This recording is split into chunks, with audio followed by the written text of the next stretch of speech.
Well, good evening. How are you all tonight? And welcome to Integrated Preparedness. I'm Steve Smith for anybody who's new here because I know that the title of this and the subject of this is going to draw some people who aren't usually with us, and welcome to you. I'll say a couple of, because this is going to be about guns for women, okay? Women and guns. Let's see here. I got guns. My niece brought me that in California. Of all places, California, right to buy a gun t-shirt. Uh, well, if you don't have a gun, you should, and I hope you'll get one pretty soon, real soon. And I hope you learn how to use it, and I hope you get the right one, and that's what I'm here to talk to you about. One of the reasons that I'm making this is because I've had a couple of questions from our viewers, our normal viewers, asking me about that, and I always like to do that. I've done a couple. I've done several. Most of them are on our Patreon channel. Guns for beginners, and I think I did guns for women and one on shotguns and things. I'm going to touch on a couple of those in this. This doesn't have to be complicated. That's the first thing that I want to say. And then, okay, a couple of things that I'm going to say. I'm going to try to find the picture of my wife, Kelly, for those of you who aren't aware of us here, and even if you aren't, she's still my wife, right? Holding the first AR that I gave her for Christmas years ago. If I can find that picture, it's just such a great picture. I'll use that as the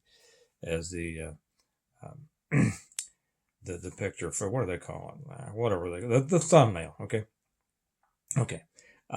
The second thing is this: I'm not going to allow comments on this one, because every time I make, and ladies, pay attention to this, there are a lot of people out there talking about guns, a lot more talking about guns than know about guns. And sadly, some of those are teaching, and sadly, many of those are leaving comments all over YouTube on videos like this. And so I'm not going to allow those. I'm going to shut off the comments because I don't want you to be misled. Because I swear, every time I talk about one of three things: guns, martial arts, or organized crime, I will get so many people who think they know all about it coming in and leaving comments about things. They don't know what they're talking about, and it just kind of misleads other people who are really looking for information. Okay. The second thing is, we did have, and we have a new viewer on our regular programming, who I believe is going to have a channel specifically about women and guns. And so I want to address that person directly. I pulled down your comment. Nothing against you. I want to explain why I did it. Okay. It's because I don't know you, and I'm responsible for everything that goes out from my channel, including all of the comments. And if you keep commenting, I hope you do. Because if you keep commenting, then I will check out your channel. And if I find that I agree and that I think you're legit, I will be happy to promote you. Okay. But I don't just let people come on here, and please don't come onto my channel and try to, build your channel. It's not polite, but I'm happy to do it for you. If I watch your channel and I say, yeah, okay, this woman knows what she's talking about, you bet I'll give you a plug. So let's just all do it the right way. Okay. Okay. Is that everything that I wanted to say? I think that it is. Okay, ladies, you will hear a million falsehoods about guns that are going to mislead you into either being afraid of them or getting the wrong ones. So let me lay this out very, very simply. And it doesn't have to get more complicated than this. And if you go to a gun counter and you tell the guy behind the gun counter that you're looking for a gun, and you act like you don't know what you're talking about, he's going to start jabbering about all sorts of stuff that is going to confuse you, and he's going to try to sell you something that may not be right for you. I guess I should have said this also. If you want to know about me, I'm a former police officer, deputy sheriff. I've worked both uniform in a big city. I worked uniform and then undercover, both on the local level and on the federal level. I've carried a gun for 50 years now. I have taught martial arts and combatives and self-defense and defensive tactics for 50 years. And I've taught a lot of people how to shoot guns and how to choose guns. So that's me. Okay. And I want to give you the right information. So, ladies, don't be afraid of guns and don't be afraid of big guns. One of the first things that you are going to hear from people helping you choose a gun is that you need a smaller caliber because you're just not as strong as a man. Okay. That is complete bunk and complete BS. And these people will tell you that we have one of our most popular mugs. And if you're not with us, we put out a line of mugs that says one of our most popular mugs is one of these. I put it out as a joke because the people that say that a smaller caliber will work for you always fall back to the idea that shot placement is everything. Okay. And they will quote things like, well, the Navy SEALs use 9mm and the FBI uses 9mm and all that. Well, the SEALs, I have no idea what they're using now. They've used all sorts of things throughout the years. The FBI went to 9mm because the agents they were hiring just weren't strong enough, just weren't big enough to handle a 40 caliber or larger. And that's the way of it. You want some truth that will hurt. That's it. But ladies, don't let that dissuade you. Also, on the Patreon channel, I will put up a picture of my daughter when she was 12, holding the target. The first time she had ever shot a handgun, and she shot my 40 caliber and my 45 1911 government model, and she did great. Okay? You can too. Now, why am I talking about caliber? The bigger the caliber, the better. Because you want to stop the threat coming against you. Okay? It's not don't fall for all these things you see in movies where people can shoot them in the hand and the shoulder and the leg and the knee and the this and the that. If you are threatened with serious bodily harm or potential death, you want to stop the threat right now. And that means tissue damage and blood loss in the person posing the threat. And that means depositing a few right here in what we call center mass. Okay, it's the biggest target because those who like to say things like, well, shot placement is everything, have never been in a gunfight. They can place their shots on the targets in the range really well, but they've never been in a gunfight. And now there may be a few out there that are an exception to that, but these are top tier military and police guys. Okay, not the guy at the gun counter, and not the guy that writes in the magazines, for the most part. So what you want, one of the things they'll tell you is you want a 9mm or a 380 or something like that. No, you don't. Number one, no, you don't. And I hope you listen to me because I have counseled people before and I've told them what they want. I've explained everything in the world. And then they come back with a 9mm because the guy at the gun counter told them, oh, well, that 40 is a little bit big for you. Okay. You want this 9mm. No. You want as much tissue damage as possible. That means as much blood loss as possible. This is just getting real. That's what stops that threat quickly, and you want it to stop quickly. And simply put, the bigger the caliber, the more tissue damage, the more blood loss, the quicker your threat is going to stop being a threat. Okay. On here, I have put the calibers that I recommend. See, we even have teaching on our mugs. And the bottom one is a 40 caliber. That's what I carry on a daily basis. I also carry a 45. And then a 357 Magnum. Now, a 357 Mag is a little much for a lot of people. You get, unless you're trained with it, and then it's fully handleable. And then a 45 ACP, which means automatic Colt pistol. You don't need to know that. And then 10 mil. Now, 10 mil is a little much for a lot of people to handle. So I suggest everybody stay within the 40 357, which is a revolver. The 40 and the 45 are auto loaders. Okay, these are the ones that when you look at Paul Harrell, who is now passed, did a lot of comparisons between calibers and how much damage they did on lifelike targets. So if you're really interested in this, go to Paul Harrell channel. His videos are still up. And go to where it compares 9mm to 40 and 40 to 45 and things like that. And see how it compares. Okay. I'm telling you the truth, but if you want to, check it, and you should, so that you know yourself, so that when somebody argues with you, you're not just saying, well, somebody that I don't know on YouTube said this, and they're going to say, well, don't listen to him. He didn't. Go watch this. That's what you want. Here's the thing. Shot placement. And what they mean is, well, with a 22, you could kill a bear. Well, yeah, if the 22 is put right in exactly the right place, you could kill that bear. But in a self-defense situation, people who say those kind of stupid things like I say, they've never been in a gunfight. They don't realize it's not happening in the most optimum time. The lighting isn't always that great. The footing isn't always that great.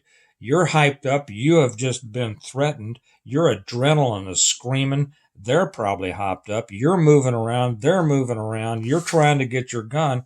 And the last thing that you're going to do, to be honest, is that thing that it's needed for shot placement, and that is find your sights.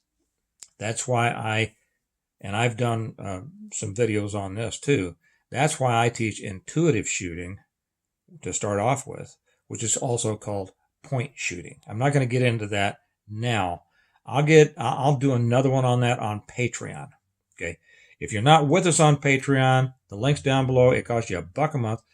That's nothing. But believe it or not, it keeps the morons out. Okay. And so I don't get a whole lot of stupid comments when I put stuff on Patreon, but it would be well worth your dollar and your time to come over and watch everything that I put up over there. So you're not going to be looking for your sights, and he's not going to be off 50 feet away. He's going to be 10, 15, 20 feet away from you, maybe even closer. And you want to be able to get that handgun out and into play and pop off a few as quickly as you can. And you don't know where your shots are going. You're going to hope they go somewhere in here, right? And you put some in there, and it's going to slow him down to stop him, depending on how big he is, what he's on, a number of things. But you want the biggest caliber possible. Now, here's the thing. You can get the larger caliber in the smaller guns. That's another thing that people will teach you. Well, you need this smaller gun because you're a lady, and you want the smaller guns to do this 9mm. Well, get the smaller gun if you're more comfortable with that, but it also comes probably in a 40 caliber and in many times a 45 caliber. Okay, I have 3 shields, Smith & Wesson shield. That's a type of gun. One is a 9mm, which I never carry because I wouldn't trust my life to a 9mm. And another is a 40, and another is 45. It's all the same size. So get the bigger one, and don't be misled by this. But this 9mm holds a lot more rounds. Well, you're probably not better because you need a lot more rounds, but you're probably not going to need a lot of rounds in a self-defense situation. 2, 3, 4, 5 max, something like that. If that is what you want. So you want the biggest caliber possible. There's an old saying, and another thing that you'll hear, I want to warn you about these things. Another thing that you'll hear is, well, but the technology behind 9mm has really improved. You'll hear them say same thing about 380 and all that. The technology of ammo has really improved since they were,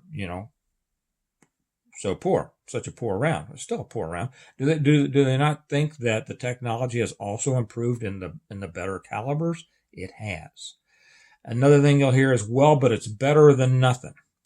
Well, do you want to risk your life? Do you want to bet your life on something just because it's better than nothing?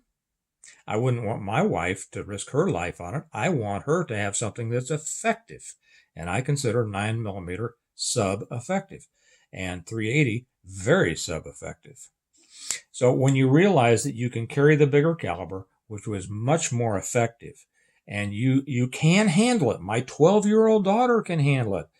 Kelly, hers is a 40 caliber, my wife. She handles my 45 government model, a big old one. Just great. And you can get it in a smaller gun, and it's more, you get that. Don't let people sell you on smaller calibers. Your life depends on it. Okay? All right. Now, let me move over to shotguns for a minute. Shotguns is the best all-purpose firearm, in my opinion, that you can get because it can be used for everything.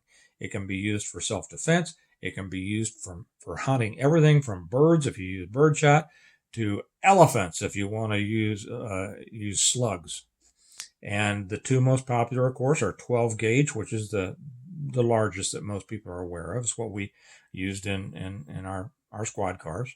And down from it is a 20 gauge. I love 20 gauge. There's not much in the world that a 12 gauge can do that a 20 gauge can't. And it's lighter, it's easier to handle. The recoil isn't near as bad as a 12 gauge. And depending on what you load it with, and here's where you need to look into all the variables, because there's a lot to learn about shotguns. Learn about them yourself. There's going to be a million videos on YouTube about it. Learn about it. But for the women and for the smaller people, smaller adults, I'd recommend 20 gauge. If, like I say, if you want to hunt birds, you can put in birdshot. If you want to put in, number one buck for self-defense, or double odd buck, or if you want to put in slugs for hippos and elephants and bison and things like that, it'll take down anything on this planet. It just depends how you load it. So I made one also said that if you can only have one gun, a shotgun would be the one to have. Then I also made another one that said if you can have 5 guns, and I listed the 5 guns, and I forget if it's on. It probably should only be on Patreon, because I don't usually leave the gun videos on YouTube very long, if at all. But yes, for the person who asked about shotguns, it's great. I mean, you can't get much better than a shotgun. I suggest, and there was a couple of companies that used to make what they call combos. It will come with 2 barrels, a longer one for hunting. Well, you can't see my hands, but my hands are out there. A longer one for hunting, bird hunting and things like that, or deer hunting, whatever. And a shorter one, an 18.5 or a 20-inch barrel for more like self-defense. And that's a great deal. And I forget, it's been so long since I bought a shotgun. I've got a bunch of shotguns. And and they always served me well. I always felt really good walking into a dark building at night carrying a shotgun. Was it I don't know. Look it up. Just, you'll find some that will some at combos. So those are the basics, ladies. It doesn't have to get more complicated than that. You will do well if you took the advice that I gave you tonight. But you will be surrounded by people trying to talk you out of it, because they have read magazines that say something else. Many of them written by people who are proponents of 9mm. Okay.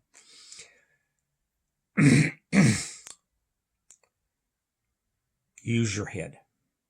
Take what I've said into consideration. Study it yourself. And then go down to a gun shop, try different ones, see what fits your hand, and go to a gun range. Many gun ranges will allow you to try different guns and see what's good for you. I do teach entry-level gunmanship. I don't do it publicly, only privately, and only by people by invitation who know people who know me. But when I do that, I lay out, and I'll probably do one here again for guns for beginners. But I lay out all sorts of guns, sizes, calibers, autos, revolvers, everything. And I let everybody take a look at them. I explain exactly how they work. I let them hold them. And then if they those who are serious about things, then I will go over to the range with them and we'll run through and I'll let them shoot a number of guns and just see what's right for them. When you get a gun, learn how to use it. First off, learn how it operates. First off, learn the rules to gun safety. All of my kids could rattle off the rules to gun safety by the time they were 6. Be safe. Observe the rules of gun safety and etiquette. Be polite. You are handling a deadly weapon. It can end a life like that. And you are responsible for everything that gun does, which is, I'll make this point also, women who say, well, I'll leave it in my purse. Well, you are responsible for that gun, wherever it is. If you walk over to the copy machine and that gun is over in your purse, you're not in control of that gun. You need to be in control of any gun you own, okay, all the time. Because if it gets away from you and somebody gets hurt, it's on you. So think about carrying. Think about how you're going to carry. Know the rules. Know the laws of your state. And then learn how to use the gun. Get somebody who knows. It doesn't have to be, if you're going to get your concealed carry permit, which I suggest you do because that will allow you to concealed carry outside your home state. You'll need to go to a recognized somebody that's recognized by the Attorney General of your state who is a concealed carry instructor. So good. Costs you under $100, takes you a Saturday afternoon and a trip to the sheriff's office so they can fingerprint you in. And you're good to go. But learn how to use that gun. And I mean by that, spend at least as much on ammo as you did on the gun, going over and plinking at paper targets until you can put it where you want it. But then, because shot placement can be everything, you're still not going to place your shots where you want to. I don't care how good you get on the range. You're not going to place them where you want to when you are under duress and anxiety and your adrenaline and your emotions are screaming, okay? You're going to be in survival mode. And most people in the West have never been in survival mode. And that's what a lot of these instructors don't understand because they haven't either. So learn how to use that gun and then get somebody, hopefully, try to find somebody who can kind of explain to you. I mean, you don't want to become an expert in handling crisis situations because that means you have to be in a lot of them and they're no fun. But try to find somebody that can start to kind of explain to you what you might be going through in a self-defense situation and take it seriously. So I hope this has helped somebody out there. Like I say, I'm not going to allow, I'm sure people have a lot of comments. But I'm not going to allow comments or a lot of questions. I meant, I'm sure people have a lot of questions. And if you play this for somebody, boyfriend, husband, whatever that loves his 9mm, he'll tell you that guy doesn't know what he's talking about. Yes, I do. And if you want to ask questions, come on over to Patreon. The link is down below. It only costs you $1. I don't need your $1. But that's the only place that I answer questions for things like this. And it's going to be worth a lot more than $1. Okay. So good for you. If you're thinking about getting a gun, you have taken responsibility for your own safety and security as you should, and the safety and security of those who depend on you. And it's a serious responsibility to shoulder. So good luck with it. I hope this has helped. And we'll see you later. And as we always say here at Integrative Preparedness, we prepare well today in order to live well tomorrow. And preparing well means carrying effective equipment, and that means an effective handgun. Okay? You all have a great day, and I'll talk to you later. Bye-bye.